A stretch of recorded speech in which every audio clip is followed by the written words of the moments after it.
Hello guys, this is Kartikeya Pandey and you are watching new video.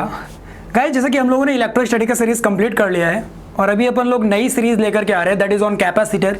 और इसके पहले मैंने कैपेसिटर आज तक यूट्यूब में कवर नहीं किया था, ठीक है ना। लेकिन अभी जैसा कि मैं देख रहा हूँ कि लॉकडाउन की वजह से बहुत सारे बच्चे क्वालिटी एजुकेशन के पास नहीं पहुँच पा रहे हैं, मतलब अपने अपने इंस्टीट्यूट्स में नहीं जा पा रहे। तो दैट्स व्हाई मैं ये पूरी की पूरी सीरीज लेकर के आ रहा हूँ आप लोगों के लिए, जिसमें कि मैं कैपेसिटर का A to Z कवर कराऊंगा। और सबसे इंपॉर्टेंट बात यह कि ये सीरीज करने के बाद आप जेईई एडवांस का कोई भी क्वेश्चन कर सकते हैं, ठीक है। नीट का कोई भी क्वेश्चन कर सकते हैं, जेईई मेन का कोई भी क्वेश्चन कर सकते हैं। नो डाउट अभी मैं आपको एनिमेटेड वीडियोस या हाई फाई चीज़ें नहीं दूंगा, बट जिसे कहते हैं चौक और बोर्ड की मदद से आपको A to Z चीज़ें कवर कराई जाएंगी। और इसके साथ साथ आपको DPPs नोट्स सारी चीज़ें मिलेंगी। उसके लिए आप लोग हमारा ऐप डाउनलोड कर सकते हैं, मतलब जो वीडियोज़ आपको यहाँ पे आज मिल रहे होंगे वो हमारे ऐप में पहले ही अपलोड हो जाते हैं, ठीक है ना। तो ऐप का लिंक हमने डिस्क्रिप्शन में ऐड कर दिया, वहाँ से आप लोग डाउनलोड कर लीजिए। तो इस तरह में क्या है ना कि आप लोग का एक स्ट्रक्चर्ड मैनर में पूरा प्रिपरेशन हो सकता है। ओके गाइस, सो चलिए स्टार्ट करते हैं। और मेरे लुक पे आज नहीं जा रहा, मैं आई नो कि मैं राक्षस लग रहा हूँ, ठीक है ना। पूरे बाल वाल बढ़ गए हैं, ठीक है, बिकॉज कोरोना की वजह से बाहर जा नहीं सकते हैं और कटिंग करा नहीं सकते हैं, दैट्स व्हाई। बट फिर भी मैं अपने घर से कैसे भी करके आया यहाँ पे ट्रैवल शूट करने के लिए आप लोग ने। चलिए स्टार्ट करते हैं। तो जो आज अपने टॉपिक स्टार्ट कर रहे हैं दैट इज कैपेसिटर, ठीक है। तो ये कैपेसिटर क्या है इसके बारे में हम बाद में बात करेंगे। मैं एकदम क्लियरली बता देता हूं, आप जिस पैटर्न में पढ़ते आए हैं आई डोंट नो, ठीक है ना, बट यहां पे जो आपका पैटर्न रहने वाला है that will be totally different. Because सबसे पहले हम मात्र ये सीखेंगे कि कैपेसिटेंस होता क्या है, और capacitance of a individual body और capacitance of a individual conductor और system of conductors in different cases में कैपेसिटेंस कैसे जनरेट करते हैं, कैसे फाइंड करते हैं, और कैपेसिटेंस का मीनिंग क्या है, मेनली ये सीखेंगे, ठीक है ना। तो कैपेसिटर पे बाद पे जाएंगे अपन, पहले अपन लोग कैपेसिटेंस की बात करते हैं, ठीक है ना। देखो यार, होता क्या है, कैपेसिटेंस का मीनिंग क्या है। कैपेसिटेंस का मीनिंग ये है कि इट्स क्वालिटेटिव टर्म्स में बोले तो ये बोल सकते हैं कि it's capacity of a conductor to hold the charge. It's capacity of the conductor to hold the charge. Clear है। अब एट गिवन पोटेंशियल किसी एक गिवन पोटेंशियल पे कोई कंडक्टर कितना चार्ज होल्ड कर सकता है, ये हम किसके बेसिस पे जज करते हैं, उसके कैपेसिटेंस के बेसिस पे जज करते हैं। क्लियर है। मतलब यदि ध्यान से देखिए, हमारे पास दो कंडक्टर्स हैं, एक कंडक्टर है मान लो C1 और एक कंडक्टर है C2। Clear guys. दोनों के पोटेंशियल मैंने चलो सेम कर रखे हैं, V सेम कर रखे हैं। अब मैं देख रहा हूं कि ये चार्ज क्यों अपने पास होल्ड कर सकता है और ये चार्ज स्मॉल क्यों होल्ड कर सकता है, रख सकता है, ठीक है ना। अभी ये रख सकता का क्या मीनिंग है ये मैं एक्सप्लेन करूंगा, मतलब अपने ऊपर उस चार्ज को रख सकता है, ठीक है, उसको अच्छे से एक्सप्लेन करूंगा, टेंशन मत लीजिए। तो ये कैपिटल क्यू कर रहा है, ये स्मॉल क्यू कर रहा है, and if capital Q is greater than small Q that means कहीं ना कहीं इस बॉडी की चार्ज रखने की कैपेसिटी ज्यादा है। क्लियर है। That's why its capacitance is more in comparison to this body. क्यों? क्योंकि हम देख पा रहे हैं कि सेम पोटेंशियल पे ये ज्यादा चार्ज होल्ड करके रख सकता है। That's why its capacitance is higher. Clear है। अब क्वेश्चन ये आता है कि क्या आपने जो सर ने कैपेसिटेंस शब्द बोला है, क्या इसका मतलब मैक्सिमम कैपेसिटी से है, कि मतलब मैक्सिमम कितना चार्ज सस्टेन कर सकता है? तो no, not at all. Clear है। जो कैपेसिटेंस होगा, ठीक है ना, वो हम इस कंडीशन के लिए भी डिफाइन कर रहे हैं, ठीक है ना। मैक्सिमम कितना चार्ज ये सस्टेन कर सकता है, कितना होल्ड कर सकता है, वो तो तब निकाल पाएंगे जब हमें ब्रेक डाउन वोल्टेज के बारे में पता हो, ठीक है ना, कि मीडियम का ब्रेक डाउन कब होगा, ठीक है। क्या है ये सारे वर्ड्स मैं सब समझाऊंगा, ठीक है ना, अच्छे से। मैं डायरेक्ट पैरेलल प्लेट कैपेसिटर पर नहीं जंप कर रहा हूं जैसे और जगह होता है। पहले अच्छे से इसको समझिए, जब यदि यहां समझ लेंगे मीनिंग तो फिर आगे बात आप खुद ही करेंगे सब, मुझे कुछ अलग से एक्सप्लेन करने की जरूरत नहीं है। क्लियर है। तो चलिए अब समझते हैं अपन लोग कि ये पर्टिकुलर चार्ज, हम जैसे जैसे इसको चार्ज देते जाएंगे वैसे वैसे इसका पोटेंशियल बढ़ता जाएगा। क्लियर है। तो क्या मैं इस पे कितना भी चार्ज दे सकता हूं? क्या इनफाइनाइट चार्ज दे सकता हूं? क्या इनफाइनाइट कैपेसिटी हो सकती है? क्वेश्चन आता है ना। तो चलिए इसको देखते हैं कि क्या ऐसा हो सकता है। तो मैं मानता हूं, लेट्स अज्यूम कि मेरे पास एक कोई ऐसा कंडक्टर है, ठीक है बेटा, कोई एक ऐसा कंडक्टर है। हमें पता है कि इसमें यदि मैंने चार्ज क्यू दिया है तो यहां पे डिफरेंट पॉइंट्स पे, लाइक हम बात करें ये वाला पॉइंट, ये वाला पॉइंट, ये वाला पॉइंट, हर पॉइंट पे एक तरह से देखा जाए, हर पॉइंट पे एक तरह से देखा जाए, ठीक है ना। तो जो चार्ज डेंसिटी होगी, चार्ज डेंसिटी, क्लियर है, चार्ज पर यूनिट एरिया, ठीक है ना, charge density that will be directly proportional to 1/r। मतलब इस पॉइंट का रेडियस ऑफ कर्वेचर कितना है, इस पॉइंट का रेडियस ऑफ कर्वेचर कितना है उसके इनवर्सली प्रोपोर्शनल होता है यहाँ पे चार्ज डेंसिटी। मतलब जितना कम डेंसिटी रेडियस होगा, जितना शार्प कॉर्नर होगा, उतनी ज्यादा वहां की सरफेस चार्ज डेंसिटी होगी। Is it clear? ये मैंने इलेक्ट्रोस्टैटिक्स में पढ़ाया था, जिन बच्चों को नहीं पता वो जाकर देखें। इलेक्ट्रोस्टैटिक के 26 लेक्चर मैंने दे रखे हैं अभी तक, ठीक है ना, एक घंटे के मतलब 26 घंटे का कंटेंट है एक तरह से जेई एडवांस का। तो यदि मैं ध्यान से देखूं तो शार्प कॉर्नर्स के अबाउट चार्ज डेंसिटी बहुत ज्यादा हो जाएगी, और यदि चार्ज डेंसिटी शार्प कॉर्नर्स के अबाउट बहुत ज्यादा हो जाएगी तो इट्स क्वाइट लॉजिकल कि वहां का इलेक्ट्रिक फील्ड भी बढ़ेगा, डिपेंडेंट ऑन चार्ज डेंसिटी वहां का इलेक्ट्रिक फील्ड बढ़ेगा, है ना। और जब इलेक्ट्रिक फील्ड बढ़ेगा तो हमें पता है कि इस मीडियम में जितने भी जिसे कहते हैं कि डाइलेक्ट्रिक, एक तरह से जिसे कहते हैं डाइलेक्ट्रिक मीडियम में जितने भी आपके मॉलिक्यूल्स रहे होंगे वो कहीं ना कहीं बाइपोलर हो जाएंगे, मतलब वो पोल के फॉर्म में क्रिएट हो जाएंगे। कैसे? लाइक दिस डाइपोल, ये इलेक्ट्रिक फील्ड है, सो निगेटिव चार्ज ऐसे लाइन हो जाएगा, पॉजिटिव चार्ज ऐसे लाइन हो जाएगा, निगेटिव पॉजिटिव, ऐसे अपने आप को ये सब अलाइन कर लेंगे।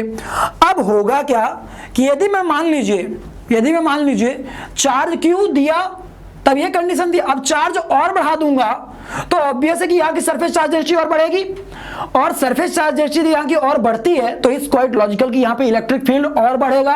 इलेक्ट्रिक फील्ड और बढ़ेगा तो हो सकता है कि मीडियम एक वक्त के बाद उस इलेक्ट्रिक फील्ड को होल्ड ना कर सके, उस इलेक्ट्रिक फील्ड को अच्छे से फेस ना कर सके, और ये जो इनके बीच में पॉजिटिव और निगेटिव डाइपोल के बीच में जो बॉन्ड था वो रप्चर हो जाए, लाइक दिस, ठीक है, और सारे पॉजिटिव चार्ज बाहर की ओर भाग जाएं लाइक दिस, और ये निगेटिव चार्ज अट्रैक्ट होके कहां आ जाए, बॉडी के ऊपर आ जाए। तो अब आप देख सकते हैं कि यहां पे क्या हो गया, मीडियम का ब्रेकडाउन हो गया, है ना। अब एक तरह से देखा जाए तो इसी को आगे चलकर लोग कोरोना डिस्चार्जिंग बोलते हैं। ऐसे लगता है जैसे चार्ज डिस्चार्ज हो रहा है, यहां से इस बॉडी से कुछ पॉजिटिव चार्ज डिस्चार्ज हो गया, जिसको कि कोरोना बोलते हैं, कोरोना डिस्चार्जिंग, ठीक है ना। उसको मैंने अभी डिटेल में एक्सप्लेन कर दिया, समझा दिया, जो कि जनरली होता नहीं है, अपन लोगों को कई बार पता नहीं चलता, अपन रट लेते हैं चार्ज लीक हो रहा है, जहां पे सरफेस चार्ज डेंसिटी बहुत ज्यादा हो जाएगी वहां पे कोरोना हो गया, बस बात खत्म। ऐसा नहीं है, ठीक है ना। उसके पीछे क्या रीजन है समझ में आ गया होगा अभी। अब ये निगेटिव चार्ज जो आ गया तो कहीं ना कहीं ये यहाँ के कुछ चार्ज के पोर्शन को एक तरह से न्यूट्रलाइज कर दिया, मतलब ओवरऑल क्या चार्ज कर देगा, कम कर देगा। मतलब मुझे समझ में आ गया कि इस बॉडी के पास चार्ज होल्ड करने की, मैक्सिमम चार्ज होल्ड करने की एक कैपेसिटी है, उससे ज्यादा वो चार्ज होल्ड नहीं कर सकता। यदि उससे ज्यादा चार्ज होल्ड करेगा तो अबाउट शार्प एजेस मीडियम का बॉडी का नहीं, मीडियम का इलेक्ट्रिक ब्रेकडाउन हो जाएगा, और जिसकी वजह से चार्ज लीकिंग का एक मतलब हम महसूस होगा, जैसे चार्ज लीक हो रहा है। चार्ज लीक होने का मतलब ये जो पॉजिटिव चार्ज है ये दूर भागेगा, ठीक है ना। तो ऐसा महसूस होगा जैसे यहां से पॉजिटिव चार्ज निकल गया और यहां का चार्ज कुछ घट गया, ऐसा महसूस होगा। हुआ क्या था, ये निगेटिव चार्ज आकर के इसके कुछ पोर्शन को न्यूट्रलाइज कर दिया और वो पॉजिटिव चार्ज इलेक्ट्रिक फील्ड की वजह से मूव कर गया। तो अब मुझे एक बात समझ में आ रही है कि इस बॉडी की चार्ज होल्ड करने की कैपेसिटी किन किन बातों पे डिपेंड कर रही है। पहला डिपेंड कर रहा है इसका शेप एंड साइज कैसा है, बोलो ना, शार्प है जैसे कि नहीं है, क्या है, कैसा है, क्योंकि भैया डिपेंडेंट ऑन साइज कहीं ना कहीं इलेक्ट्रिक चार्ज डेंसिटी वेरी करेगी, है ना। बहुत ही सिंपल भाषा में कह सकते हैं। तो पहला पता चल गया कि capacitance of any system that will depend on what, dimensions, shape and size of the body, okay, shape and size of the conductor. और इसके अलावा और किस चीज पे डिपेंड करेगा कैपेसिटेंस, तो इस बात पे भी डिपेंड करेगा कि वो किस मीडियम में रखा है। क्यों? क्योंकि मान लीजिए किसी एक ऐसे मीडियम में हमने रख दिया जिसका इलेक्ट्रिक ब्रेकडाउन बहुत जल्द हो जाता है, तो इट्स क्वाइट लॉजिकल वहां पे चार्ज होल्ड करने की कैपेसिटी कम हो जाएगी, वहां कैपेसिटेंस अपने आप ही कम हो जाएगा, है ना। और यदि एक ऐसे मीडियम में रख दिया जिसका इलेक्ट्रिक ब्रेकडाउन बहुत ज्यादा है, मतलब बहुत हाई इलेक्ट्रिक फील्ड चाहिए, उस केस में चार्ज कैपेसिटी बढ़ जाएगी। तो मेरे को मीनिंग समझ में आ गया रे बाबा कि कैपेसिटेंस मतलब चार्ज होल्ड करने की कैपेसिटी, क्लियर है। और क्या कितना भी चार्ज क्या मतलब इनफाइनाइट चार्ज वो जिसे कहते हैं सस्टेन कर सकता है? नहीं, एक हद तक ही मैक्सिमम कैपेसिटी हो सकती है। क्लियर है। वो क्यों, मैंने आपको बता दिया, इलेक्ट्रिक ब्रेकडाउन। सो मुझे ये बात तो समझ में आ गई कि कहीं ना कहीं जो कैपेसिटेंस है उस बहुत सारी बातों पे डिपेंड करता है। कोई बॉडी कितना चार्ज होल्ड कर सकता है ये बहुत सारी बातों पे डिपेंड करता है, लाइक किस मीडियम में रखा है, उसका शेप एंड साइज कैसा है, ये ढेर सारी चीजें। तो अभी आप लोगों को कैपेसिटेंस समझ में आ गया होगा, और कैपेसिटेंस किन फैक्टर्स पे जनरली डिपेंड करता है ये भी समझ में आ गया होगा। साथ में कोरोना डिस्चार्जिंग क्या होती है, और साथ में ये भी समझ में आ गया होगा कि कोई बॉडी एक हद से ज्यादा क्यों चार्ज अपने ऊपर होल्ड नहीं कर सकती। क्लियर है गाइस? तो ये अपन लोग को क्लियर हो गया। चलिए अब अपन थोड़ा आगे बढ़ते हैं। अब मैं आप लोगों को जो कॉन्सेप्ट कराने वाला हूं वो है कि किसी भी एक बॉडी का कैपेसिटेंस निकालते कैसे हैं। ठीक है ना, किसी भी एक बॉडी का कैपेसिटेंस निकालते कैसे हैं। तो in general we know that कि किसी बॉडी पे जितना आप चार्ज दोगे उतना ही पोटेंशियल क्रिएट होगा। क्लियर है? जितना आप चार्ज देते जाओगे उतना ही उस बॉडी पे पोटेंशियल क्रिएट होता जाएगा। तो यदि मैं यहाँ पे एक प्रोपोर्शनलिटी कांस्टेंट इन्वॉल्व करा दूं तो Q इक्वल टू क्या आ जाएगा, CV आ जाएगा। तो यहाँ से हमें C इक्वल टू क्या पता चलेगा, Q अपॉन V। क्लियर है? इन जनरल मैं बात कर रहा हूँ, मतलब मैं यदि बात करूँ तो किसी भी सिस्टम का या किसी इंडिविजुअल बॉडी का मुझे कैपेसिटेंस निकालना है तो मुझे क्या करना होगा, charge stored upon potential of the surface या whatever it is, potential difference. Clear है? ये हमें फॉर्मूला यूज करना होगा। तो चलिए इसका मैं मीनिंग आपको अच्छे से समझाता हूं और इसका एप्लीकेशन दिखाता हूं डिफरेंट जगहों पे। कैपेसिटेंस का मीनिंग क्या हो गया, क्लियर हो चुका है पहले ही। कैपेसिटेंस का जिसे कहते हैं ना वैल्यू कितना आएगा वो भी हम लोगों ने देख लिया। कैपेसिटेंस किन बातों पे डिपेंड करता है ये भी अपन लोगों ने बात कर ली। अब अपन लोग एक इंडिविजुअल बॉडी की बात करते हैं। ठीक है बेटा, एक इंडिविजुअल बॉडी की बात करते हैं कैपेसिटेंस पे। तो लेट्स सपोज कि हमारे पास एक कोई बॉडी है, एक इंडिविजुअल बॉडी है, इसे चार्जिंग करनी है। याद रखना ये जो कैपेसिटेंस और रेजिस्टेंस है ना, ये सब चार्जिंग का गेम है, सब गेम है चार्जिंग का। चार्जिंग यदि समझ में आई तो हर चीज बनेगी, चार्जिंग का मेथड समझ में आया तो हर चीज बनेगी। अब मान लो मैं इस बॉडी को चार्ज करना चाहता हूं तो मुझे क्या करना पड़ेगा, एक इनफाइनाइट से चार्ज लेके आना पड़ेगा मेरे को, बोलो रे बाबा, स्मॉल क्यू लेकर के आना पड़ेगा इस इनफाइनाइट से और इस सरफेस तक लेके आना पड़ेगा, है ना। तो यदि मैं एक तरह से बोलूं कि इस सरफेस का पोटेंशियल कितना होगा, सो यदि मैंने माना कि इसका पोटेंशियल V है, इसका पोटेंशियल कितना है बेटा, V है, और यहाँ पे चार्ज कितना आया है, Q आया है, तो बहुत ही सिंपल भाषा में मैं बोल सकता हूँ कि capacitance of that body that will be equal to Q upon potential difference between its surface and infinite, that is V surface minus V infinite. अब हमने पता है कि रेफरेंस पॉइंट का अंदर पोटेंशियल कितना मान रखा है बेटा, 0 मान रखा है रेफरेंस पॉइंट का। इनफाइनाइट का पोटेंशियल 0 मान के चलते हैं, ठीक है ना, बिकॉज ये मान के चल रहे होंगे कि कोई भी वहां पे इंटरेक्शन नहीं हो रहा होगा, कोई भी इंटरेक्शन नहीं हो रहा होगा, ठीक है ना। तो ये कितना आ जाएगा, C इज इक्वल टू आ गया Q बाई V। क्लियर है? एक बात और बता दूं, यहाँ पे सब किसका गेम है, इलेक्ट्रिक फील्ड का गेम है। किसका गेम है, इलेक्ट्रिक फील्ड का। बताया था आप लोग को, अभी समझाया हूं कि इलेक्ट्रिक फील्ड कैसे रोल प्ले करता है। जैसे जैसे चार्ज बढ़ाते जाओगे सरफेस चार्ज डेंसिटी बढ़ेगी, इलेक्ट्रिक फील्ड स्ट्रेंथ बढ़ेगा। क्लियर है? ऑब्वियस सी बात है। और एक वक्त आएगा कि इलेक्ट्रिक ब्रेकडाउन हो जाएगा। क्लियर है? तो charge capacitance of the system क्या हो गया ये मैं समझ में आ गया, ठीक है। अब ये जो कैपेसिटेंस है ये इस बॉडी का खुद का है, सो इसे हम लोग बोलते हैं सेल्फ कैपेसिटेंस। लेकिन कंफ्यूज नहीं होना, कहीं पे भी कैपेसिटेंस लिखा रहेगा तो समझ जाना है कि वो खुद का उसका कैपेसिटेंस है, मतलब ऐसा कोई कंफ्यूजन नहीं लेना। बट जनरली इसको डिफाइन करें स्पेसिफिक तरीके से तो क्या बोलेंगे, सेल्फ कैपेसिटेंस।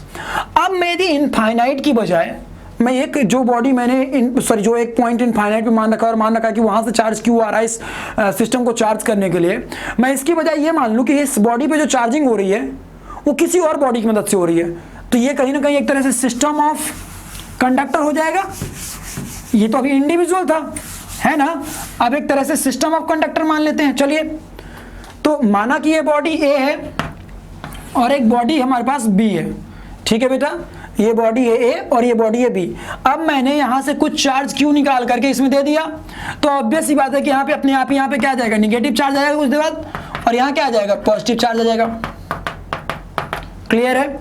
अब यदि मैं इस सिस्टम के कैपेसिटेंस की बात करूं तो इसमें चार्जिंग किसकी वजह से हुई है, इस बॉडी की वजह से हुई है। क्लियर है, सी बात समझ पा रहे हैं नहीं समझ पा रहे आप। तो इस केस में जो कैपेसिटेंस डिफाइन होगा that will be mutual capacitance, क्योंकि यहां पे रेफरेंस पॉइंट जो आपने लिया वो इनफाइनाइट लेने के बजाय किसी बॉडी को ले रखा है। क्लियर है गाइस। सो इस केस में जो आपको कैपेसिटेंस आएगा वो क्या आएगा, हमें पता है कि कैपेसिटेंस इज इक्वल टू क्या होता है, Q अपॉन डेल्टा भी।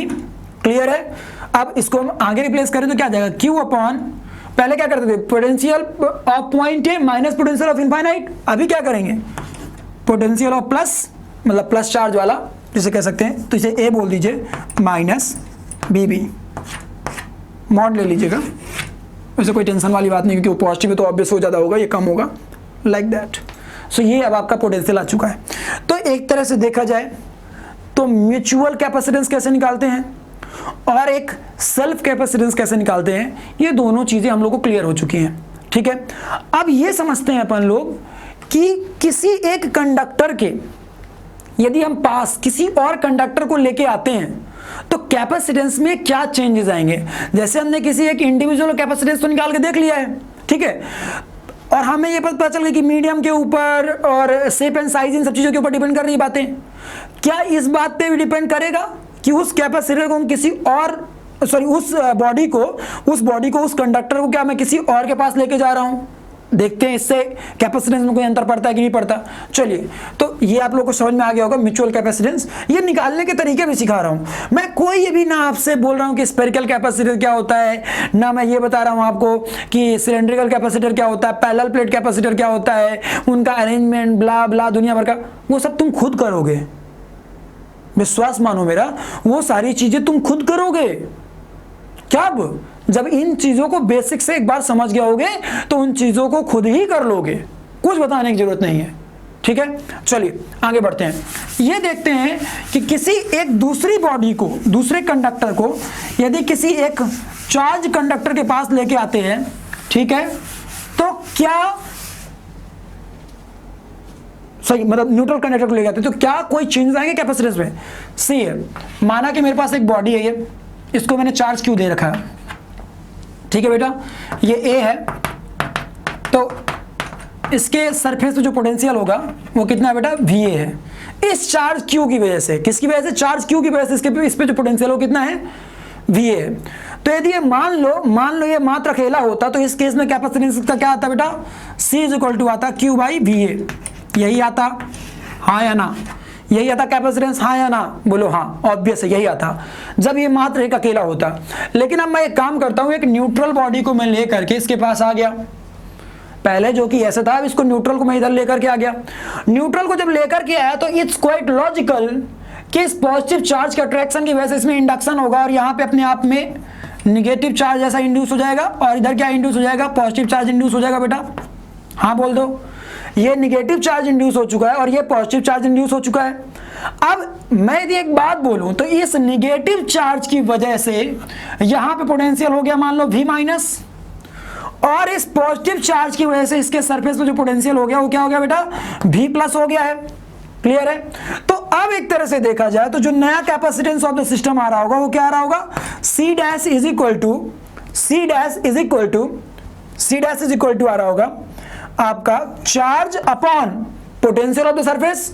तो पोटेंशियल ऑफ द सरफेस क्या हो जाएगा, VA जो पहले से ही था इस चार्ज Q की वजह से। हाँ, कुछ लोग ये बोलेंगे कि सर इस चार्ज Q के वेरिएशन में कोई चेंजेस आएंगे नहीं आएंगे, नो डाउट ये चार्ज Q का वेरिएशन भी थोड़ा बहुत इफेक्ट हो सकता है, लेकिन वो हम निगलेक्ट करके चलेंगे, ये मान के चलेंगे इसमें कोई इफेक्ट नहीं पड़ रहा, ठीक है ना। तो VA minus V minus plus VA plus, इसका मॉड ले लीजिए एक तरह से, ठीक है ना, मतलब निगेटिव पोटेंशियल इसमें सब्ट्रैक्ट होगा और इसकी वजह से जो पॉजिटिव पोटेंशियल आ रहा होगा वो ऐड होगा। सो अब देखिए ध्यान से, ये आपका नया एक्सप्रेशन आ चुका है, लेकिन अभी C डैश और C में हम रिलेशन नहीं क्रिएट कर सकते क्योंकि हमें ये नहीं पता कि ये ओवरऑल वैल्यू VA से बड़ी है या ये ओवरऑल वैल्यू VA से छोटी है, हमें ये नहीं पता है, ठीक है ना। तो ध्यान से देखना, इस निगेटिव और इस सरफेस के बीच का जो डिस्टेंस है वो कम है in comparison to distance between positive charge and this surface. मतलब हमें एक बात तो समझ में आ रही है कि पोटेंशियल जो है due to negative charge that will be higher in comparison to potential due to that positive charge on its surface, क्योंकि ये पॉजिटिव चार्ज कहीं ना कहीं सरफेस से ज्यादा दूर है, ये निगेटिव चार्ज जो है वो सरफेस के पास है, तो इट्स क्वाइट लॉजिकल कि इसकी वजह से यहां पे ज्यादा पोटेंशियल होगा, इसकी वजह से यहां पे पोटेंशियल कम होगा। अच्छा, तो जब ये मुझे समझ में आ गया कि V माइनस कहीं ना कहीं V प्लस से ज्यादा है, तो यहाँ पे जैसे इस बात को पुट करेंगे तो ये V माइनस ज़्यादा होने की वजह से ये ओवरऑल वैल्यू जो आ रही होगी ये कहीं ना कहीं किससे कम हो जाएगी, ये लेस देन VA हो जाएगी।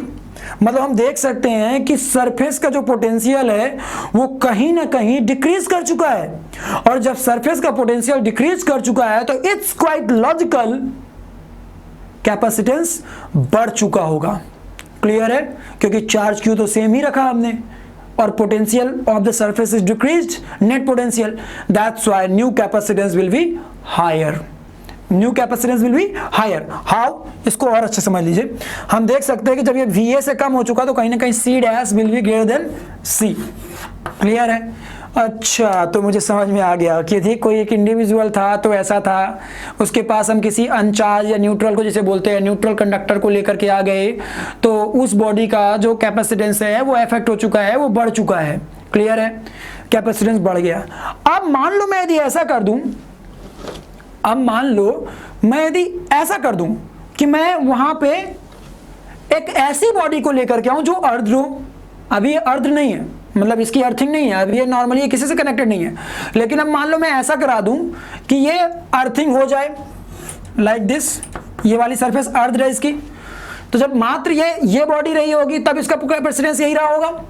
अब जब हम इस बॉडी को लेकर के आएंगे और ये अर्थिंग होगी इधर, तो नो डाउट इंडक्शन फिर से रोल प्ले करेगा, लेकिन इस बार निगेटिव चार्ज तो मात्र यहां रहेगा, लेकिन पूरा का पूरा पॉजिटिव चार्ज अब अर्थ में फ्लो कर जाएगा। मैंने ऑलरेडी इलेक्ट्रोस्टैटिक चैप्टर में ये सब पढ़ा रखा है। तो इस बार हम देख सकते हैं कि जो ये potential due to positive charge आया था पिछली बार, इसकी यहां कोई जरूरत नहीं है, भगा दो इसको यहां से। सो अब जो C डबल डैश आ रहा होगा, अब जो इसका नया कैपेसिटेंस आ रहा होगा C डबल डैश, वो कहीं ना कहीं क्या आ रहा होगा, Q upon VA minus mod of V minus, मतलब इस माइनस चार्ज की वजह से जो यहाँ पोटेंशियल होगा उसको सब्ट्रैक्ट करना पड़ेगा VA से, that will B net potential of surface, new net potential of surface. तो आप देख सकते हैं C डबल डैश ये आ चुका है। तो देखिए C डैश के केस में क्या था, ये वाली टर्म इससे थोड़ा ज्यादा थी, ठीक है, मैं मान गया ये वाली टर्म इससे ज्यादा थी, लेकिन हम देख पा रहे हैं कि ये टर्म सॉरी मैं क्या बोल रहा हूं, ये वाली टर्म छोटी थी। किससे छोटी थी, VA से, जिसकी वजह से C डैश बड़ा आया था C से। अब हम देख सकते हैं कि ये वाली टर्म तो और छोटी है, इससे भी छोटी है, इससे तो छोटी है ही, इससे भी छोटी हो गई। तो जब इससे भी छोटी हो गई तो इट्स क्वाइट लॉजिकल कि C डैश और बड़ा हो जाएगा। मतलब मुझे समझ में आ गया कि इस केस में अब जिसे कहते हैं C डबल डैश और बढ़ जाएगा। Okay, so this will be the relation, new relation. अब मतलब मुझे समझ में आ गया कि जब मैं एक न्यूट्रल बॉडी को लेकर के आऊँगा तो जिसे कहते हैं कैपेसिटेंस में क्या अंतर पड़ेगा। जब मैं न्यूट्रल बॉडी की बजाय किसी एक ऐसी बॉडी को लेकर आऊँगा जो कि शुरुआत में तो न्यूट्रल थी लेकिन अर्थ थी, उस केस में कैपेसिटेंस सडनली बहुत ज़्यादा बढ़ जाएगा। क्लियर है? तो ये सब चीज़ें बहुत ही इंपॉर्टेंट है। अब देखो होता क्या है ना कि जनरली बुक्स में या कई जगह या कई टीचर्स को मैंने देखा है पढ़ाते हुए, अच्छी क्लासेस देते हैं नो डाउट, बट वो लोग डायरेक्टली पैरेलल प्लेट कैपेसिटर यहाँ वहां जंप करके पहुंच जाते हैं और ऐसी चीजें बात करते रहते हैं। बट होता क्या है, थोड़ा समझो। होता ये है कि भैया ये सब चीजें भी तो एग्जाम का ही पार्ट हैं, और जब बच्चे ने ये सब चीजें पहले से डिस्कस नहीं करी होंगी फर्स्ट क्लास में ही, तो नो डाउट हो सकता है कि रट के चीजें सीख गया हो तो आगे बना पा रहा हो बिल्डिंग, लेकिन वो कॉन्सेप्ट तो क्लियर नहीं हो पाएंगे जो होने चाहिए थे, पहली चीज। और दूसरी चीज जो कि सबसे इंपॉर्टेंट मुझे लगती है वो ये कि भैया यदि इसी टॉपिक पे क्वेश्चन आ गया तो क्या करोगे जब तुमने कभी देखा ही नहीं होगा तो। क्लियर है गाइस? तो हम लोगों को समझ में आ गया कि भैया कैपेसिटेंस पे क्या अंतर आ रहा होगा जब हम किसी एक कंडक्टिंग बॉडी को जो कि न्यूट्रल है उसको एक हम बॉडी कंडक्टर के पास लेके आते हैं, तो उस कंडक्टर के कैपेसिटेंस में क्या अंतर पड़ेगा। क्लियर हो गया गाइस? चलिए, तो ये तो हम लोगों को समझ में आ चुका है।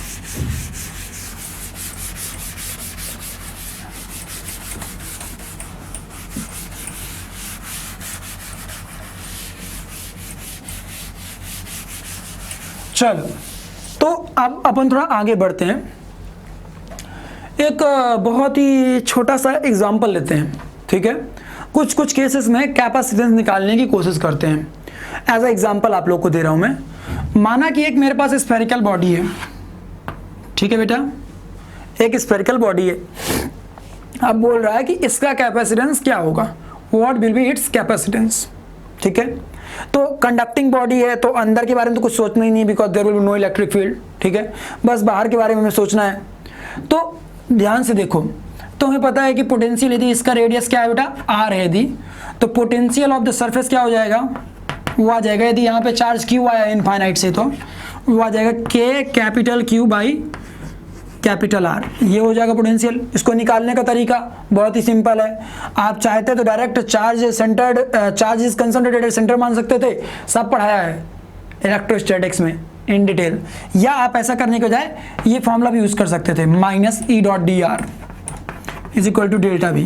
क्लियर है? ये फॉर्मूला यूज करके भी आप इनफाइनाइट से चार्ज को लेकर के आ रहे थे पॉइंट पी तक। क्लियर है? तो इसको इंटीग्रेट करा लेते तो ये आ जाता V P minus V infinite. इसको और अच्छे से लिख दीजिए, V P minus V infinite. Clear है गाइस? इस तरीके से भी आप निकाल सकते थे। इसकी वजह से इलेक्ट्रिक फील्ड लिखते, उसका इंटीग्रेशन कराते। तो ये आपका पोटेंशियल आ गया, पोटेंशियल ऑफ सरफेस, ठीक है ना, या पोटेंशियल ऑफ पॉइंट पी आ गया एक तरह से। चलिए, ये आ गया के क्यू बाई कैपिटल आर। तो आप ध्यान से देखिएगा, हमें पता है कैपेसिटेंस इक्वल टू क्या होता है, क्यू बाई वी ही होता है। तो उसको पुट करा दीजिए, तो सी इज इक्वल टू क्या आ गया, क्यू अपॉन के कैपिटल क्यू बाई आर, के कैपिटल क्यू बाई आर। तो ये ऊपर चला गया, क्यू से क्यू कैंसिल हो गया, तो ये क्या आ चुका है, हमें पता है कि के की वैल्यू कितनी होती है, वो होती है 1/4 पाई एप्सिलॉन नॉट। क्लियर है? यदि ये मीडियम वैक्यूम होता जहाँ पे ये हमारा कैपेसिटर रखा है, ठीक है ना, जहाँ पे हमारा कंडक्टर रखा है, तो यहाँ से इसको पुट करते ही हमारा क्या आ जाएगा, C इज इक्वल टू आ जाएगा 4 pi epsilon naught into capital are, क्योंकि ये जैसे ही रेसिप्रोकल करेंगे ना तो उल्टा ऊपर चला जाएगा, 4 pi epsilon naught into R. This is the capacitance of this conducting body. Clear है? इतना चार्ज, सॉरी इतना मतलब इसकी चार्ज होल्ड करने की कैपेसिटी है, मतलब इतनी कैपेसिटी है उसकी चार्ज होल्ड करने की। क्लियर है? अब अपन आगे बढ़ते हैं, इसके आगे बढ़ते हैं। अभी मैं ना कुछ भी बात नहीं कर रहा हूँ मैं कि कैपेसिटेंस की यूनिट क्या होती है और वो कौन सी क्वांटिटी होती है, ये सब के बारे में बात नहीं कर रहा हूँ। अभी मैं मात्र आप लोगों को कैपेसिटेंस निकालना धीरे धीरे सिखाने की कोशिश कर रहा हूँ, बेसिक से उठाते हुए कि किसी भी सिस्टम में कैपेसिटेंस कैसे निकालते हैं, वो किन किन बातों पर डिपेंड करता है। अब यदि यहीं पे यदि ऐसा हो जाता कि हम इसको किसी मीडियम में रखे होते, क्लियर बेटा, वैक्यूम की बजाय किसी मीडियम में रखे होते, और मान लो उसका रिलेटिव परमिटिविटी कितना होता, एप्सिलॉन आर हो जाता, तो भैया उस केस में जो कैपेसिटेंस हो जाता वो क्या हो जाता, वो हो जाता आपका 4 pi epsilon naught into epsilon R. Clear है? Epsilon naught into epsilon R into capital R. अब देख सकते हैं कि कैपेसिटेंस कहीं ना कहीं मीडियम पे डिपेंड कर गया, मीडियम पे चीज़ें बेस हो रही हैं कि नहीं हो रही हैं, बहुत ही सिंपल तरीके से हम लोग देख पा रहे हैं। और ये बात मैंने पहले भी एक्सप्लेन करी थी कि कैपेसिटी इन बातों पे भी डिपेंड करती है। तो चलो, ये मैंने समझ लिया कि भैया यदि ऐसा होता तो इतना हमारा कैपेसिटेंस आता। क्लियर है सिस्टम का? चलिए आगे बढ़ते हैं। अब अपन लोग बात करते हैं, एक और अच्छी प्रॉब्लम लेते हैं, देखते हैं कि इस प्रॉब्लम में अपन से कैपेसिटेंस निकालना आता है कि नहीं आता है। ठीक है ना?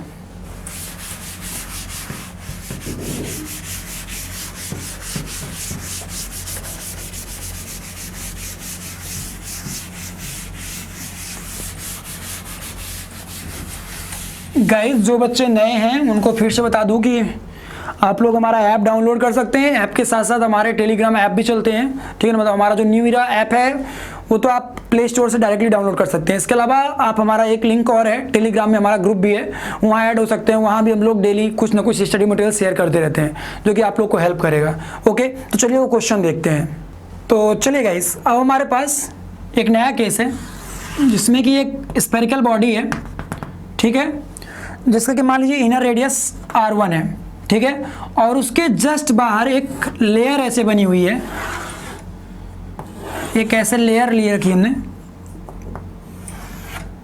लाइक दिस, ठीक है, ये हमने लेयर ले रखी है जिसका लेट्स सपोज की परमिटिविटी है, रिलेटिव परमिटिविटी एप्सिलॉन R है, ठीक है, और इसका जो radius outer radius that is R2, आप पूछे कि इसका कैपेसिटेंस क्या होगा, इस सिस्टम का कैपेसिटेंस क्या होगा, तो बहुत इजी है, आपको पोटेंशियल ऑफ सरफेस निकालना है बस, समझ रहे हैं कि नहीं, ठीक है। तो बहुत आसानी तरीके से अपन लोग इसको कर लेंगे। ये इसका पार्ट नहीं है, बस ये एक लेयर है, ठीक है ना। और हाँ, एक बात और याद रखिएगा कि हम इनफाइनाइट को रेफरेंस पॉइंट क्यों मानते थे, कभी सोचा तुमने? क्योंकि इसलिए होता था क्योंकि हमारी जो इलेक्ट्रिक फील्ड लाइन निकलती थी, एक इंडिविजुअल पॉजिटिव चार्ज से जो इलेक्ट्रिक फील्ड लाइन निकलती थी, वो इनफाइनाइट पे जाके टर्मिनेट होती थी। ऐसा हम मानते थे कि इनफाइनाइट पे जाके टर्मिनेट हो रही है ना, इसलिए हमने उसको रेफरेंस पॉइंट मान लिया। वहीं पे जब हमने पॉजिटिव चार्ज बॉडी ले रखी थी, ठीक है ना, और एक मैंने यहाँ से कुछ चार्ज, सॉरी मतलब यहाँ पे से कोई न्यूट्रल बॉडी ले रखी थी और यहाँ से कुछ चार्ज क्यू भेजा था, तब मैंने रेफरेंस पॉइंट किसे मान लिया था? इसे मान लिया था। क्यों? क्योंकि ये निगेटिवली चार्ज हो गया, और ये जब निगेटिवली चार्ज हो गया और ये पॉजिटिवली चार्ज हो गया चार्ज क्यू मिलने की वजह से, तो सारी इलेक्ट्रिक फील्ड लाइन जो इससे निकली होंगी वो इसमें टर्मिनेट हुई होंगी ना, लाइक दिस। क्लियर है? Like this. दैट्स व्हाई मैं इसको एज अ रेफरेंस पॉइंट लेके चला था, ठीक है ना। पिछले केस में ये मैंने एक्सप्लेन इसलिए कर दिया कि किसी बच्चे के अंदर क्वेश्चन आ सकता है, इसीलिए। चलिए, तो यहां पे ध्यान से देखो, इसकी वजह से जो इलेक्ट्रिक फील्ड निकल रहा होगा, ठीक है ना, उसकी दो वैल्यूज होंगी। इस मीडियम में तो कुछ और होगा, यहां पे कुछ और होगा, ठीक है, क्योंकि ये एक तरह से एक अलग मीडियम होगा ना, अलग डाइलेक्ट्रिक स्ट्रेंथ का। दैट्स व्हाई हम बहुत इजी तरीके से क्या निकालेंगे? Potential of point P minus potential of infinite, ठीक है ना, इनफाइनाइट। तो ये निकालने का तरीका क्या है? पहले हमें यहां से यहां तक के लिए करना होगा, चलो integration of E dot D are, ठीक है ना, माइनस साइन के साथ, कहां से कहां? फ्रॉम इनफाइनाइट टू लेकर के कैपिटल R2 तक के लिए, ठीक है ना। फिर प्लस की जगह में फिर माइनस ले लो, माइनस साइन चलो ब्रैकेट के बाहर ले लो, प्लस इंटीग्रेशन ऑफ, अब यहां तक तो आ चुके हैं, अब इसके फिर अंदर जाना पड़ेगा क्योंकि आपको सरफेस का पोटेंशियल लेना है ना, इसीलिए। तो आगे क्या आ जाएगा आपका? चार्ज क्यू यहां नहीं है, याद रखिएगा, चार्ज क्यू आपका यहां पे है, इस सरफेस पे है, इसके ऊपर चार्ज क्यू है। ये तो बस एक लेयर है, ठीक है ना। कुछ लोग सोच सकते हैं कि यहां का पोटेंशियल क्यों नहीं निकाल रहे हो, ठीक है ना, तो इससे टेंशन मत लेना भाई। यहाँ का पोटेंशियल इसलिए मतलब क्योंकि वो तो कंडक्टर का पार्ट ही नहीं, कंडक्टर का पार्ट ये है, ये बस एक लेयर है ऊपर से डाइलेक्ट्रिक किसी मीडियम की। ई डैश क्यों? क्योंकि यहाँ पे इलेक्ट्रिक फील्ड चेंज हो चुका होगा। ई डैश डॉट डी आर, फिर से वही इंटीग्रेशन, लेकिन कहाँ से कहाँ? R2 से लेकर के R1 तक। क्लियर है? ये आप इंटीग्रेशन कर लेंगे और इस इंटीग्रेशन को कर करके और आ जाएगा आंसर आगे। लेकिन और मैं इसको आसान बना दे रहा हूँ, इलेक्ट्रिक फील्ड की वैल्यू कैसे लिखोगे, ठीक है ना। तो इलेक्ट्रिक फील्ड की वैल्यू यहाँ के लिए क्या आएगी? Minus sign integration K Q by small R into D R, माना कि कोई पॉइंट रहा होगा जो स्मॉल आर दूरी पे रहा होगा, है ना, स्मॉल आर स्क्वायर, ठीक है बेटा। कहाँ से कहाँ? From infinite to capital R2 plus, अब अंदर इलेक्ट्रिक फील्ड क्या हो चुका होगा? अंदर इलेक्ट्रिक फील्ड हमें पता चल चुका है कि K अपॉन एप्सिलॉन R, ये मल्टीप्लाई हो जाएगा ना यहाँ का इलेक्ट्रिक फील्ड पे, into capital Q by D R. Clear है? ऐसा हो जाएगा। कहाँ से कहाँ? From R2 to R1। के की वैल्यू क्या लेके चलना है? वो लेके चलना है 1/4 पाई एप्सिलॉन नॉट।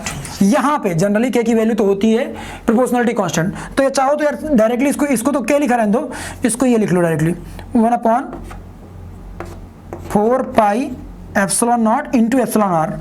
अब भैया जिसे कहते हैं इंटू आर स्क्वायर, ठीक है ना, आर भैया गलत शर्त देता हूँ, हाँ, डी आर ऊपर आर स्क्वायर, तो डी आर के रिस्पेक्ट में आर स्क्वायर का इंटीग्रेशन पॉसिबल हो जाएगा, आसानी से पूरा सॉल्व कर लो। एंड जब एक बार तुम्हारा पोटेंशियल आ जाता है तो कैपिटल क्यू अपॉन भी इज इक्वल टू क्या होता है? कैपेसिटेंस। यहाँ से तुम्हारा कैपेसिटेंस निकल के आ जाएगा। तो फिर से हम लोगों ने कैपेसिटेंस निकाल के देख लिया, ठीक है ना, कि ऐसे केस में कैपेसिटेंस कितना आ जाएगा। चलिए आगे बढ़ते हैं।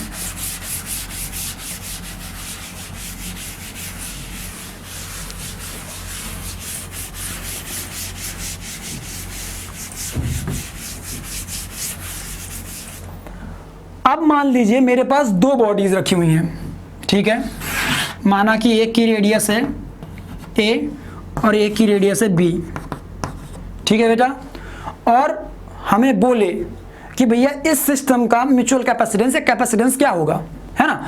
तो बहुत ही सिंपल है, यहाँ से हमने चार्ज Q लेकर के निकाल के यहाँ फेंक दिया, तो यहाँ पे क्या आ गया? माइनस Q आ चुका है, और यहाँ क्या आ चुका है?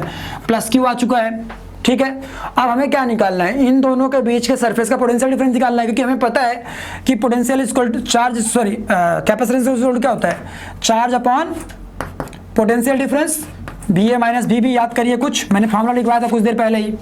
तो बस बहुत ही आसान है, इसकी सरफेस पे जो पोटेंशियल आ जाएगा वो क्या आ जाएगा, ये मान लो ए है और ये मान लो बी है, तो ए पे जो पोटेंशियल आ जाएगा वी ए इक्वल टू आ जाएगा, वो कितना आ जाएगा, के क्यू बाई ए प्लस इनके बीच की गैपिंग भी लेके चलना पड़ेगा, इनके बीच की गैपिंग मान के चलो आर है, ठीक है ना, आर गैपिंग लेके चलो। और ये बात कंडीशन दे रखा है कि R is very very large in comparison to A comma B.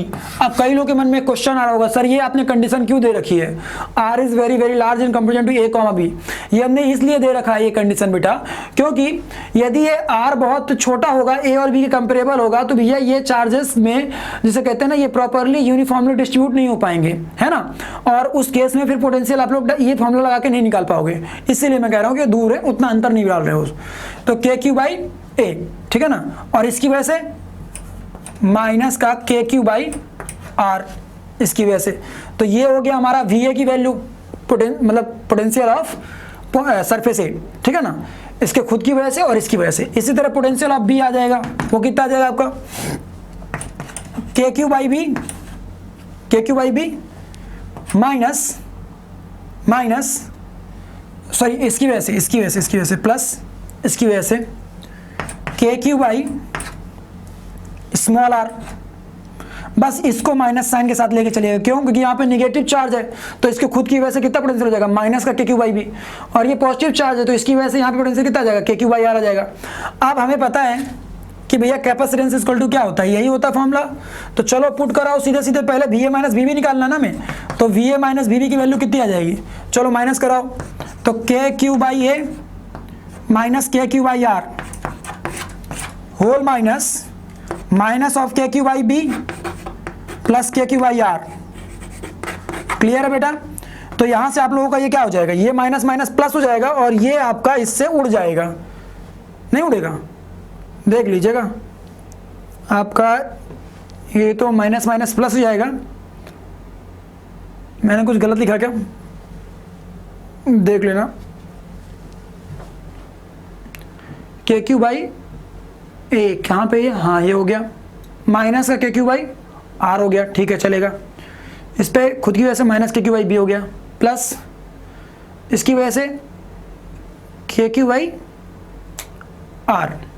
तो अब जब आगे बढ़ेगा अपन लोग, तो ध्यान से देखना, थोड़ा सा ध्यान से देखना, तो हमारा कहीं ना कहीं ये कैंसिल नहीं होगा, ये बचा रहेगा, आर वाली टर्म्स बची रहेंगी। लेकिन ध्यान से एक बात और यदि हम लोग देखें, तो मुझे बहुत प्यारी चीज दिख रही है। क्या दिख रही है कि आर कहीं ना कहीं बहुत बड़ा भी है। तो जब आर बहुत ही ज्यादा बड़ा है, ठीक है ना, तो आर के बहुत ज्यादा बड़े होने पे इट्स क्वाइट लॉजिकल कि इसकी वजह से यहां पे पोटेंशियल लेंगे तो वो भी जीरो आएगा, और इसकी वजह से यहां पोटेंशियल लेंगे तो वो भी जनरली जीरो मान सकते हैं if R is very very large. Clear है guys.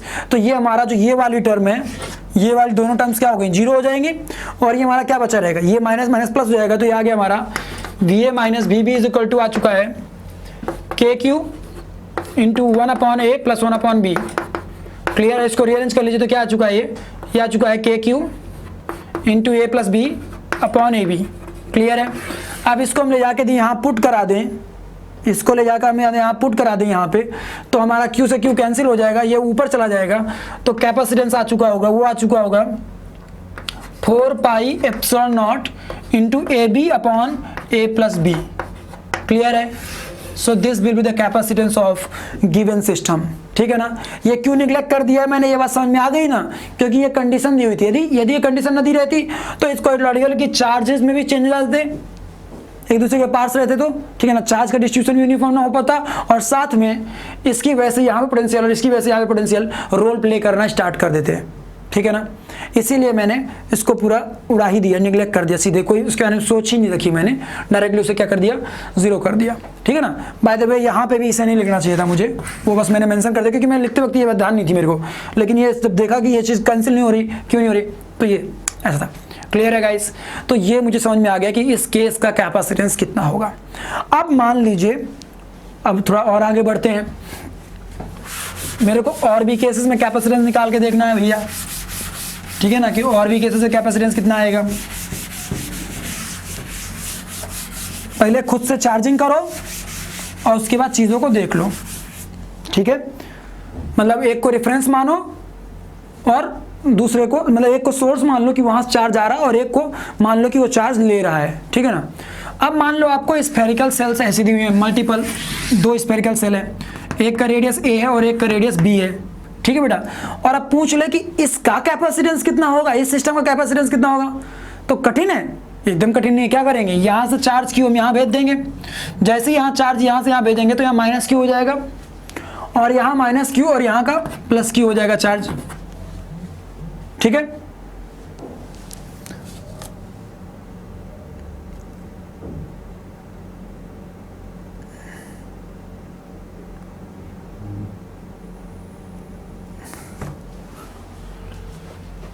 Minus Q plus Q.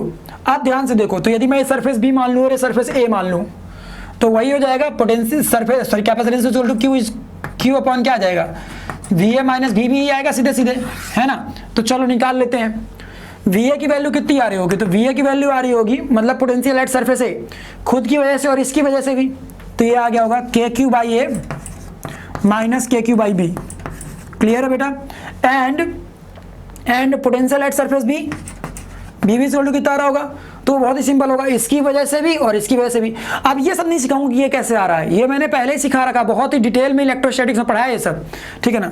तो वी बी इक्वल टू इसकी वजह से, अब ये पॉइंट इसके बाहर हो चुका है तो ये आ चुका होगा के क्यू बाई प्लस का बी, जितनी दूरी यहाँ से यहाँ तक की हो गई, minus K Q by B, इसके खुद की वजह से उसके सरफेस में कितना आएगा, माइनस के क्यू बाई।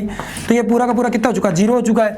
मतलब मुझे पता चल चुका है कि भी ए माइनस भी बी की वैल्यू कितनी आ रही होगी बेटा, वो आ रही होगी, भी ए माइनस भी बी की वैल्यू आ रही होगी 1/4 pi epsilon naught into Q भी ऊपर रहेगा, ठीक है ना, और 1/a minus 1/b, 1/a minus 1/b, मतलब इसको अरेंज कर लेंगे तो b minus a upon A B. Clear है, ऐसा कुछ दिख रहा होगा। इसको जैसे ही यहाँ पे पुट कराएंगे तो आपको कैपेसिटेंस मिल जाएगा, क्यू से क्यू चेप देंगे और कैपेसिटेंस आ चुका होगा आपका 4 pi epsilon naught into A B upon A minus, sorry B minus A, बड़े में से छोटे को घटा दो। So this will be the net capacitance now for this case. तो हम देख सकते हैं कि हर डिफरेंट केस के लिए कैपेसिटेंस लिखना चुटकियों में आ रहा अपन से, ठीक है ना। चलो आगे बढ़ते हैं। अब मान लो कि मेरे पास एक सिलेंड्रिकल हो जाए, अभी तो स्फेरिकल केसेस थे, अब यदि सिलेंड्रिकल केस हो जाए तो क्या करेंगे, तो भी कठिन नहीं है, बहुत आसान है, ठीक है। सिलेंड्रिकल के लिए क्या है,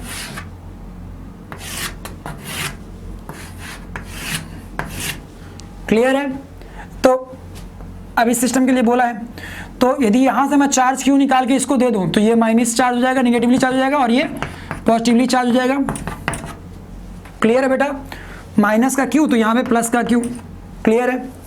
आप ध्यान से देखिएगा, तो हमें पता है कि electric field in case of cylinder क्या होता है, 2k लैम्डा बाई एक्स हो जाएगा, वेयर एक्स इज द दूरी, एक्स इज द दूरी, ठीक है ना। ये इलेक्ट्रिक फील्ड हो जाएगा, तो इनके बीच का हम पोटेंशियल डिफरेंस निकाल सकते हैं, बहुत आसानी तरीके से पोटेंशियल डिफरेंस निकाल सकते हैं, ठीक है ना। वो कितना आ जाएगा पोटेंशियल डिफरेंस, ये मान लो कि सरफेस 2 हो गई और सरफेस 1 हो गया, तो चार्ज यहाँ से यहाँ तक ले जाया जा रहा है, तो पोटेंशियल डिफरेंस बिटवीन ये सरफेस 2 ये सरफेस 1, तो पोटेंशियल डिफरेंस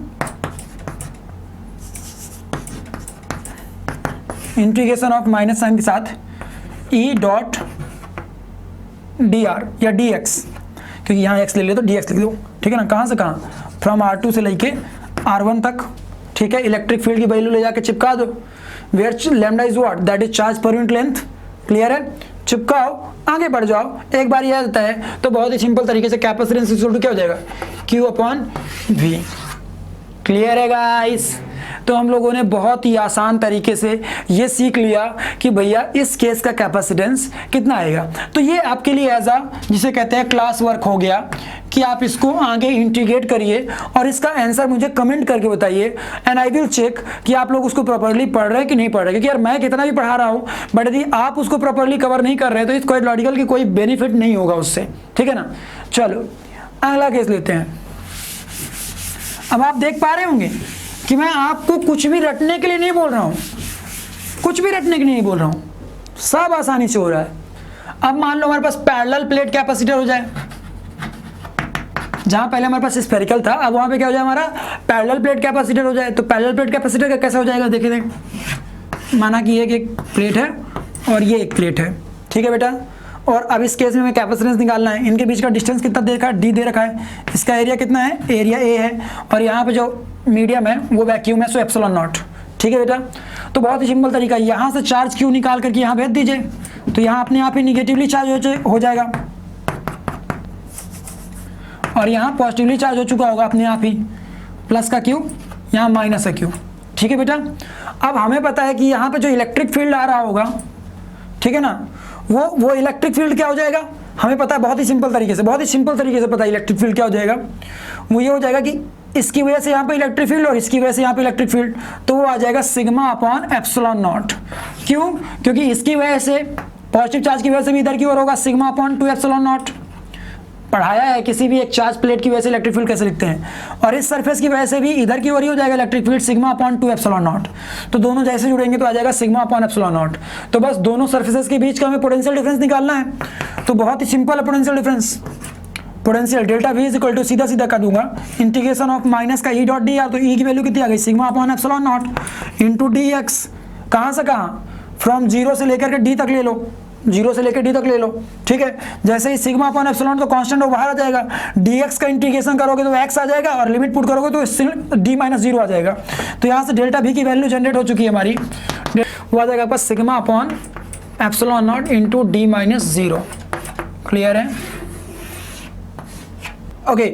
तो ये माइनस साइन पे लोचा क्यों आ रहा है, समझ में आ रहा है आप लोग को, ये माइनस साइन क्यों नहीं यहाँ पे दिख रहा है, क्योंकि क्या होता है, ई डॉट डी आर होता है ना, ई डॉट डी आर होता है, इसका इंटीग्रेशन माइनस साइन के साथ होता है। तो हमारा इलेक्ट्रिक फील्ड इधर की ओर है, और जो हमारा डी आर है वो कुछ इधर की ओर हम ले रहे हैं, तो cos 180 तो वो माइनस माइनस प्लस हो जाएगा। तो इसलिए क्या आ गया आपका sigma upon epsilon into D. तो ये डेल्टा वी की वैल्यू आ चुकी है आपकी, सिग्मा का मतलब क्या होता है, that is charge per unit area. Sigma equal to यही तो होता है, तो इसको ही पुट कर दीजिए यहाँ पे, तो charge per unit area into D upon epsilon not. Clear है गाइस, इतना आपका डेल्टा वी आ चुका है। तो अब इस डेल्टा वी को यूज कर लीजिए, और हमें पता है कि कैपेसिटेंस का फॉर्मूला क्या होता है, क्यू बाई वी, तो पुट कर दीजिए। तो क्यू अपॉन, इसको जैसे पुट करेंगे, Q D upon epsilon naught into A. तो ध्यान से देखिए, तो क्यू से क्यू चेप जाएगा और ये आ जाएगा epsilon not a by D. So this is the net capacitance of parallel plate capacitor. या इस तरह के अरेंजमेंट का कितना कैपेसिटेंस आएगा, वो इतना आएगा, epsilon naught into A by D. कठिन था, ऑब्वियस है कठिन नहीं था, बहुत ही आसान था, बहुत ही सिंपल तरीके से किया हमने। कैसे कर लिया, हमने ऐसे कर लिया कि भैया यहाँ से कुछ चार्ज निकाल के यहाँ भेज दिया, और उसके बाद दोनों के बीच का पोटेंशियल डिफरेंस निकाल लिया। ये हमारा रेफरेंस पॉइंट हो गया एक तरह से, ये रेफरेंस वाली बॉडी हो गई, और ये हमारी वो बॉडी होगी जिसको हमने चार्ज किया, ठीक है ना। और देख लिया कि कितना कैपेसिटेंस आ रहा है सिस्टम का, charge upon potential difference, that's all. Clear है गाइस। सो ये हमारा कैपेसिटेंस आ चुका है बहुत ही आसान तरीके से। अब मेरे को एक बात बताओ, क्या मैंने कुछ रटाया, नहीं। क्या टेंशन ऐसी हुई कि यार ये रट लेते हैं वो रट लेते हैं, नहीं यार, बेसिक से चलो सब बनेगा। ध्यान से देखो, जो मैंने बात बोली थी, मीडियम पे डिपेंड कर रहा है, शेप एंड साइज पे भी डिपेंड कर रहा है कहीं ना कहीं। क्लियर है। तो जब इन सब बातों पे डिपेंड कर रहा है तो इट्स क्वाइट लॉजिकल, हमें कोई टेंशन लेने वाली बात ही नहीं है। जो हमने पहले बात कर रखी थी उन्हीं बातों का उपयोग यहाँ देखने को मिल गया हम लोगों को। क्लियर है गाइस। तो देखो, आज मैंने आप लोगों को सिखाया मीनिंग ऑफ कैपेसिटेंस, ठीक है। उसके बाद फिर मैंने आपको सिखाया कि किसी कंडक्टर को पास लाने से दूर ले जाने से कैपेसिटेंस में क्या वेरिएशंस आएंगे, ठीक है ना, या किसी ना मतलब न्यूट्रल को लेकर आएंगे तो। फिर उसके बाद सेल्फ कैपेसिटेंस क्या होता है, इलेक्ट्रिक ब्रेकडाउन क्या होता है, कैपेसिटेंस कैसे डिपेंड करता है मीडियम पे, शेप एंड साइज पे कैसे डिपेंड करता है, high charge density low charge density की वजह से क्या होगा। इसके बाद capacitance in different cases, some different examples, either it is spherical, cylindrical और पैरेलल प्लेट कैपेसिटर। इसके बाद वायर कैपेसिटर भी आता है, ठीक है ना।